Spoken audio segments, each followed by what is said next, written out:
Welcome to pieces education. আমি মধুরিমা গোস্বামী, তোমাদের guide এবং এডুকেটর। আগের দিন আমরা খুব মজার মজার কতগুলো ইডিয়ামস করেছিলাম, তো আজকেও আমি ইডিয়ামস নিয়ে এসেছি ভীষণ ইন্টারেস্টিং কতগুলো ইডিয়ামস নিয়ে। আসলে কি বলো তো, অ্যাকচুয়ালি এই ইডিয়ামস ওয়ান ওয়ার্ড সাবস্টিটিউশন বলো, সিনোনিম অ্যান্টোনিম বলো, পড়তে না ভীষণ বোরিং লাগে। তো আমি চেষ্টা করি বা আমরা চেষ্টা করি আমাদের এডুকেশনের তরফ থেকে যে তোমাদের একটুখানি এটাকে কি বলবো, যাতে তোমাদের বোরিং ফিলটা না হয়, যাতে তোমাদের বোর না লাগে, যাতে তোমরা একটু আনন্দ পাও, একটু অন্যভাবে যাতে পড়তে পারো, বা একটু অন্য রকম তোমাদের মনে হয় যেন না একটু পড়ি, চলো এটা একঘেয়ে নয়, তো সেই একটু কালারফুল করে তোলা আর কি। কারণ তো আমি আগের দিন 7 নাম্বার অবধি করিয়েছিলাম, নাম্বার 7 অবধি করানো হয়ে গেছিল। তো আজকে যেটা করাচ্ছি সেটা হচ্ছে নাম্বার 8 থেকে।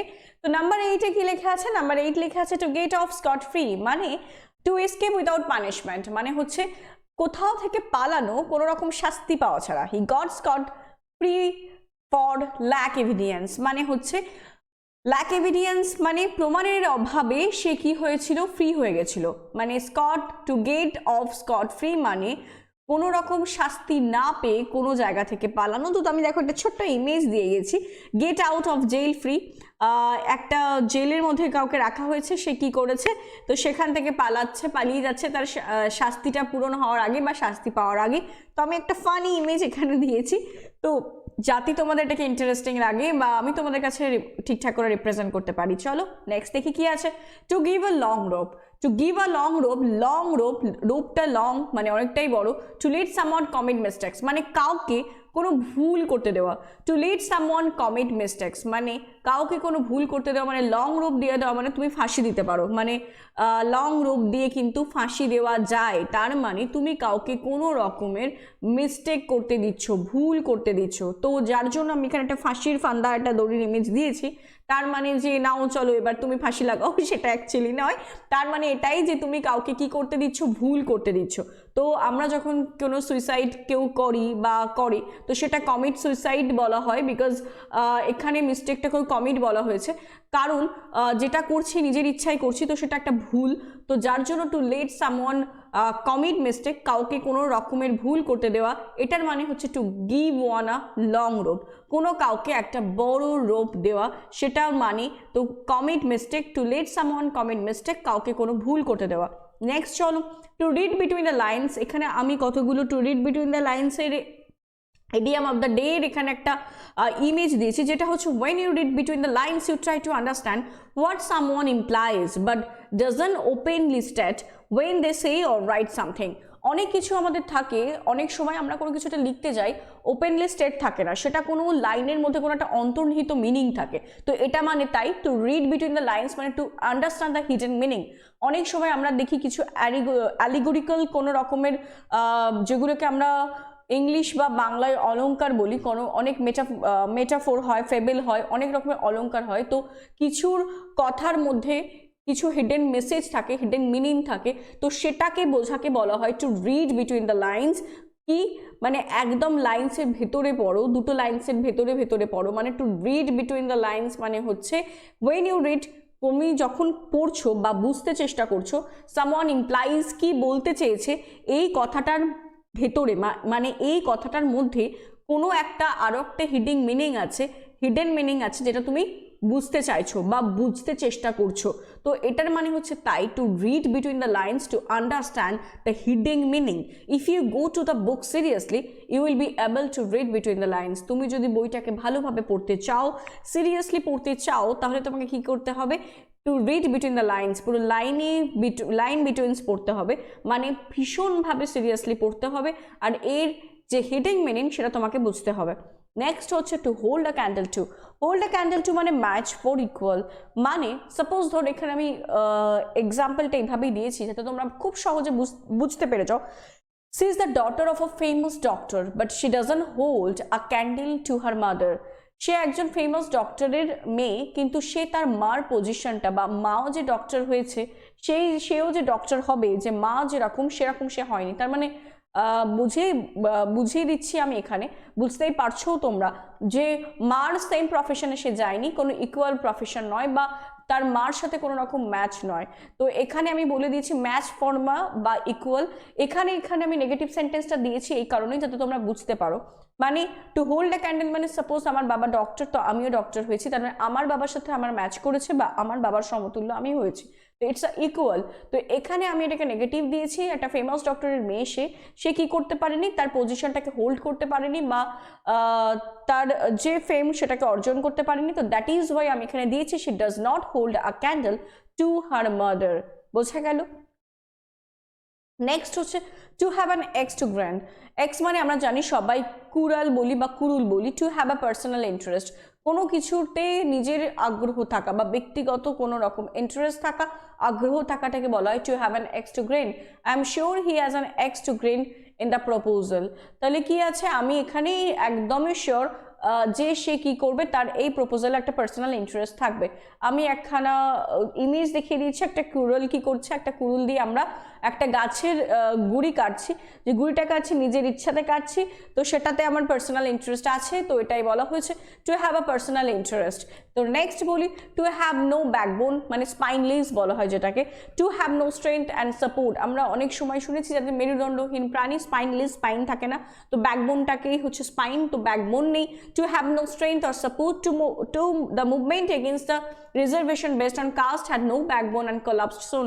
তাহলে এই যে রিজার্ভেশন কাস্টের বিরুদ্ধে যে মুভমেন্টটা, সেটা ততটা স্ট্রং নয় বা তার কোনো স্ট্রেংথ নেই বা পাওয়ার নেই, তাই খুব তাড়াতাড়ি কোলাপসড হয়ে গেছে, মানে খুব তাড়াতাড়ি বন্ধ হয়ে গেছে। তো দিস ইজ দ্য থিং, আমি এটাই বলতে চেয়েছি, এই পয়েন্টেই আসতে চেয়েছি যে যেটার কোনো রকমের স্ট্রেংথ নেই বা যেটার কোনো সাপোর্ট নেই, যেটা স্পাইনলেস, যেটা খুব স্ট্রং নয়, that is call to have no backbone. সেটাকে আমরা বলি যে টু হ্যাভ নো ব্যাকবোন বা স্পাইনলেস, যেটার মধ্যে কোনো রকমের পাওয়ার নেই বা স্ট্রেংথ নেই বা কোনো সাপোর্ট নেই। Next good and চ্যাটেলস। চ্যাটেলস মানে হচ্ছে পুরো অনেক হাউস হোল্ডের জিনিসপত্র, সেগুলোকে চ্যাটেলস বলা হয়। অনেক উর্দি জিনিসপত্র যেগুলিকে আমরা চ্যাটেলস বলি, হাউস থেকে বিলঙ্গিং যে জিনিসপত্রগুলো সেগুলোকে আমরা চ্যাটেলস বলি। তো এখানে বলছে what is the opposite of চ্যাটেলস, এখানে আমি কিছু অপোজিট অফ চ্যাটেলস দিয়ে দিয়েছি। তো ইনমুভেবল, যেগুলো মুভ করা যায় না, কিন্তু চ্যাটেলস মানে মুভেবল থিং, যেগুলোকে আমি এক জায়গা থেকে এক জায়গাতে নিয়ে যাই। Goods and chattels belonging of homes, আমি এখানে বলেই দিয়েছি যেগুলো বাড়ি থেকে, বাড়ির জিনিসপত্র বাড়িতে থাকে। On transfer he bought all goods and chattels by road, কি বলছে, ট্রান্সফার হয়ে গেছে বলে সে সমস্ত জিনিসপত্র কি করছে, এক জায়গা থেকে আর এক জায়গায় ট্রান্সফার করছে। তো যেটা মুভেবলস জিনিসপত্র, গুডস মালপত্র, বাড়ির মালপত্র, বাড়ির জিনিসপত্র, সেগুলিকে আমরা চ্যাটেলস বলি। তো what's the opposite of chattels আমি এখানে বলে দিয়েছি, freedman, freedom woman, enslaver, slave driver, slave holder, slaver, master, task master, immovables, blah blah blah. তো এটা হচ্ছে একটা গুড অ্যান্ড চ্যাটেলস মানে হচ্ছে বিলঙ্গিংস অফ হোম, যেগুলোকে আমি মুভ করাতে পারি, movable things. On transfer he brought all goods and chattels by road, সে ট্রান্সফার হয়েছে বলে সমস্ত হাউস বিলঙ্গিংগুলো সে কি করছে, বাই রোড ট্রান্সফার করছে। Next hand and gloves, very intimate friends, obviously intimate friends হবেই, বিকজ আমাদের হ্যান্ডে গ্লোভস পরা থাকে, আমরা গ্লোভস পরি। তো রাম অ্যান্ড থ্রু হিম, এটা হবে রহিম হবে, এখানে ভুল আছে। আর hand gloves to each other মানে হচ্ছে, জাস্ট এ মিনিট,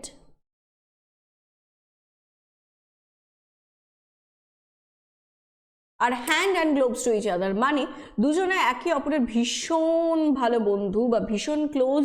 তো এখানে আমি লিখিয়ে দিয়েছি to very close to someone, ভীষণ ভীষণ কাছের কেউ। Sarah is really hand in glove with Andy, Sarah হচ্ছে অ্যান্ডির ভীষণ কাছের একটা মানুষ। তো কারোর সাথে ইন্টিমেট ফ্রেন্ডস, বিকজ একে অপরের পরিপূরক, হাতের মতো করে গ্লোভসটা বানানো হয়েছে, তাই আমি ঠিক আঙুলের খাপে খাপে যখন আঙুলগুলো ফিঙ্গারগুলো পুট করি তখন সেটা পুরো ভালোভাবে বসে যায়। তো খুব intimate friend, hand and gloves, তো একে অপরের পরিপূরক বা intimate, close one, very close to someone, এটাই হচ্ছে এর মানে।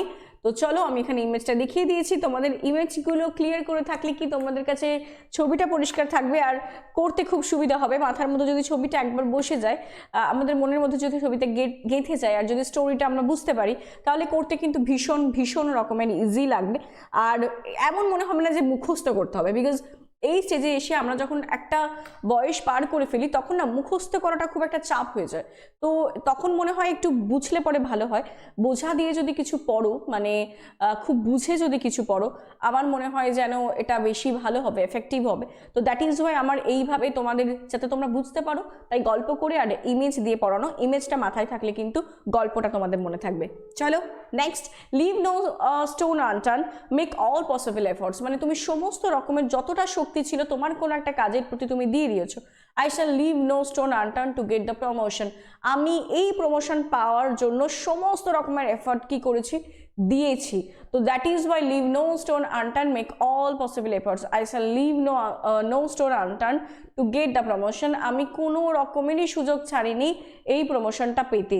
তো দ্যাট ইজ ওয়াই এখানে আমি দিয়ে দিয়েছি, কোনো স্টোনকেই আমি আনটার্ন করে রাখিনি, মানে সব লিভ নো স্টোন আনটার্ন মানে সব স্টোনগুলোকে টার্ন করা হয়েছে। তো এটার মানে হচ্ছে নিজের সমস্ত এফর্টটাকে যতটা পারি সম্ভব সেটাকে দেওয়া। তো আমি একটা ইমেজ দিয়েছি, একটা মানুষ একটা বিশাল বড় স্টোন সেটাকে ধাক্কা দিচ্ছে। তো এটা মানে হচ্ছে প্রচণ্ড এফর্ট দিচ্ছে, প্রচণ্ড খাটছে, স্ট্রাগল করছে, দ্যাট ইজ ওয়াই সে সাকসেস পাচ্ছে। তো এটা তাই make all possible efforts, I shall leave no stone unturned to get the promotion. আমি এই প্রমোশনটা পাওয়ার জন্য আমার সমস্ত রকমের শক্তি প্রদান করেছি। নেক্সট চলো, two assume years two pretend superiority, মানে হচ্ছে নিজেকে সুপেরিয়রিটি ফিল করানো বা নিজের জায়গাটাকে বড় করে দেখানো। He is in the habit of assume years in the presence of in lodge, মানে তার ইন লজ মানে শ্বশুর শাশুড়ি থাকাকালীন নিজে তার যে আধিপত্য বা তার যে পাওয়ার বা তার যে সুপিরিয়রিটি সেটা কি করছে, প্রমাণ করছে। তো এটা হচ্ছে তাই টু প্রিটেন্ড সুপিরিয়রিটি মানে হচ্ছে নিজের আধিপত্য দেখানো, নিজেকে বড় করা, নিজের জায়গাটাকে বড়ভাবে দেখানো। তো এটা হচ্ছে খুবই একটা টু অ্যাজিউম ইয়ার্স মানে তাই সে কি করছে, নিজের জায়গাটাকে বড় করে দেখাচ্ছে। ইয়ার্স মানে এখানে কিন্তু হাওয়া নয়, এখানে ইয়ার্স মানে কিন্তু প্রাইড, ইয়ার্স মানে কিন্তু প্রাইড মানে গর্ব করা। তাহলে সে কি করছে, নিজের গর্বটা নিজেই করছে। তো এখানে ইয়ার্স মানে প্রাইড, নিজের গর্ব করছে বা নিজের জায়গাটা বোঝাচ্ছে। তো প্রিটেন্ড সুপিরিয়রিটি, অনেক সময় আমরা নিজের ঢাক নিজেও পেটাই, তো সেটাও অনেকটা ওয়ান কাইন্ড অফ তার সাথে মিল আছে এটার। টু প্রিটেন্ড সুপিরিয়রিটি মানে নিজের জায়গাটা বোঝানো, নিজের আধিপত্যটাকে দেখানো।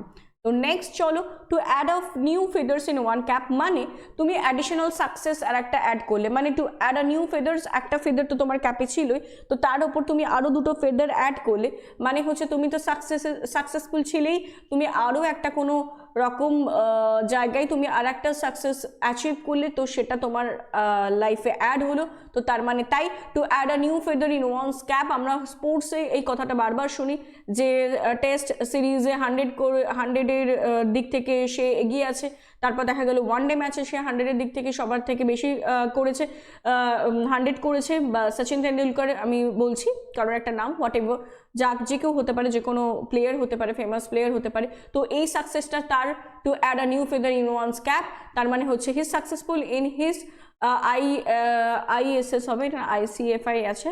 তো তোমরা এখানে WBCS বা যা খুশি দিতে পারো নিজের মন মতো, IASও দিতে পারো, IPSও দিতে পারো। Exams has added a new feather in his cap, মানে সে তো সাকসেসফুল ছিলই, তার এই সাকসেসটা, IPS এক্সামের যে সাকসেসটা, সেটা একটা নতুন সংযোজন হলো তার লাইফে, আর একটা অ্যানাদার সাকসেস। তো নেক্সট এই অবধি আজকে থাকছে। আশা করি তোমাদের ক্লাসটা সবার ভালো লেগেছে। কেমন লাগছে অবশ্যই জানিও, বেশি বেশি করে ক্লাসগুলো দেখো।